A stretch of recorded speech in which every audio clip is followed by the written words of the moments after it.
I'm going to demo the Hooke's law. The big idea is if K go big, then of course the displacement also going to go small. Using FAD website, I'm going to make this K small. Okay, so K is the spring constant, right? So I'm going to make the K small. I'm going to take the ruler and I'm going to take the resting magnitude of the spring, and resting magnitude of the spring is 48. I'm going to hang the mass 50 gram. Of course you're going to have to convert it to kilogram. So now I'm going to take this one, all right, and I'm going to of course take the difference 3. All right, so I'm going to take 63 minus 48. You can do the 50 again in a convenient way. So this way you can get 15, 16, right? And then 100 you can get 32. All right, so I'm going to hang now 250. So now I'm going to put the ruler at the resting, and this is the displacement, right? From blue to the green is the displacement. So I get 82, right? I get 82. Quickly finish our Hooke's law lab, and the trial 1, what did you get? Trial 1, trial 1, trial 2, trial 3, 3 trial we had. FAT simulation that we use. So this is going to be your mass in kilogram, and this is going to be your Fs, which is Fg, of course. So for example, the first mass we use is the 50 gram, and then you have to convert it to the SI unit. So mass is of course 0.05 kilogram, right? So the mass is 0.05 kilogram, right? So then this one has Fg, which is we're going to use 10, of course, mg. So 0.05 times 10, so that's going to be 0.5 Newton, of course. So this is Fs. So the spring restoring force, and that is of course 0.5 Newton, or force due to gravity, and this is displacement. So displacement is in meter. So 0.05, 0.5, 0.16, 0.1, 1, and then of course this is in Newton, and then this is 0.32, and this is a 2.25, and this is 2.5, and this is 82, of course, 0.82 to be more specific. Now let's scale it up. How can we scale it up? So let's be careful to scaling it up. So our biggest the biggest x value is 0.82. So what can we increment? We increment by 0.16. So we can increment by 4 boxes. So so this is our Fs.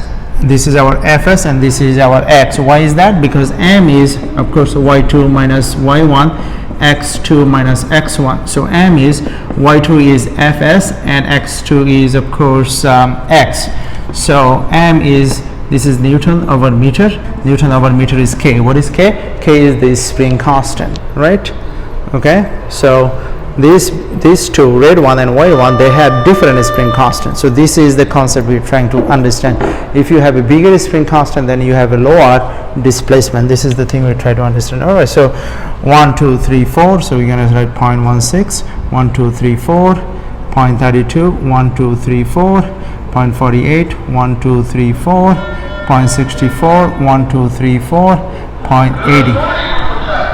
Now, of course, we're going to do the y-axis. Let's go by 2, so 0.5, then 1, 1.5, and then 2, and then 2.5, right? Okay, so good. So far, so good. Now, what are you going to do? You're going to plot it. So how can you plot it? So this is in meter, this is in Newton.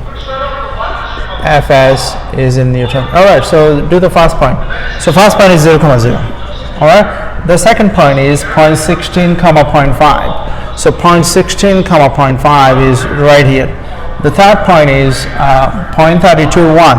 0.32, 1. The fourth point is 0.82, 2.5. 0.82 is right here, and 2.5 probably right here. All right, so we're going to take a ruler now. Let's see whether we can connect. We don't have to connect, by the way, but this time is connect because it's because we use the simulation. and simulation is perfect. There is no human error in simulation.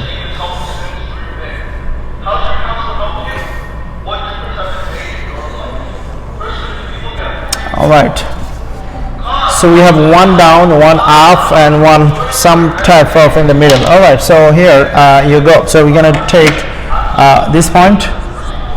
So this point, maybe we're not gonna take this point. Let's choose which point we can take.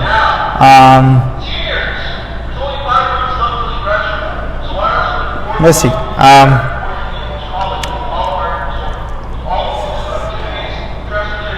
All right, so we can take this point. Doesn't really matter. We can take this point and we can take this point. All right. So how much this increment by? This is 0.32, 0.34, 0.36.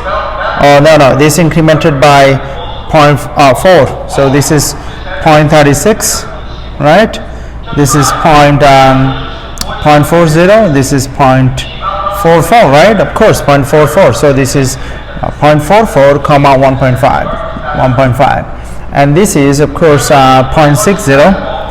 So 0.60 comma 2. All right. So we have what we need. So now 2. So put 2. 1.5, and then you have 0.60, and then of course 0.44. All right, so 2 minus 1.5 is 0.5, and 0.60 minus 0.40 is 0.2.